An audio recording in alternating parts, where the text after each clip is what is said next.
गेल्या काही दिवसापासून जिल्हा परिषदेमध्ये प्रचंड मोठ्या प्रमाणात भ्रष्टाचार सुरू आहे। त्या संदर्भातल्या अनेक तक्रारी झाल्या। यापूर्वी काही कामं जी आहेत ती मोठ्या ठेकेदारांना देण्यासाठी क्लब करण्याचा प्रयत्न झाला, ज्यावरती आम्ही ऑब्जेक्शन घेतलं होतं आणि ती क्लब करून एकत्रित रकमेची कामं देण्याचा प्रकार जो होता तो थांबला।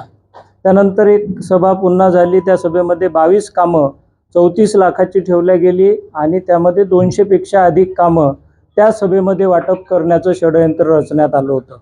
त्याच्या विरोधात वंचित बहुजन आघाडीने इथे येऊन आंदोलन केलं होतं आणि त्यांना समज दिली होती की त्यांनी सोमवारी ही जी बेकायदा सभा घेतलेली आहे भ्रष्टाचार करण्यासाठी ती रद्द करावी। त्या मागणीसाठी आमचे युवा कार्यकर्ते 2 तास इथे धरणे देत होते। त्यानंतर मी आल्यानंतर त्यांना काळं फासण्यासाठी डब्बा घेऊन आलो होतो। त्यांनी मला शिवोकडे घेऊन जाण्याचं सांगितलं। आम्ही तिथे बसून ती सभा रद्द करू असं सांगितलं।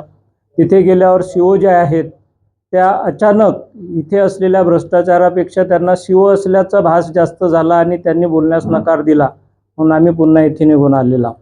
आता जो संदेश इथं लिहून ठेवलेला आहे हा संदेश प्रत्येक कार्यालयामध्ये ऑफिशियली असतो की इथे कुठलाही भ्रष्टाचार होत नाही, झाला असेल तर अँटी करप्शनशी संपर्क करावा। आता निरोप असा आला की ते सभा रद्द करून पत्र देणार आहेत आणि म्हणून त्याची आठवण ठेवण्यासाठी की पुन्हा इथे कुठेही भ्रष्टाचार करू नका म्हणून हे सगळं आम्ही इथं लिहून ठेवलेलं आहे। अपेक्षा व्यक्त करतो की सभा रद्द केली जाईल आणि केली जाणार नसेल तर अधिकाऱ्यांना आम्ही काळं फासणार आहोत।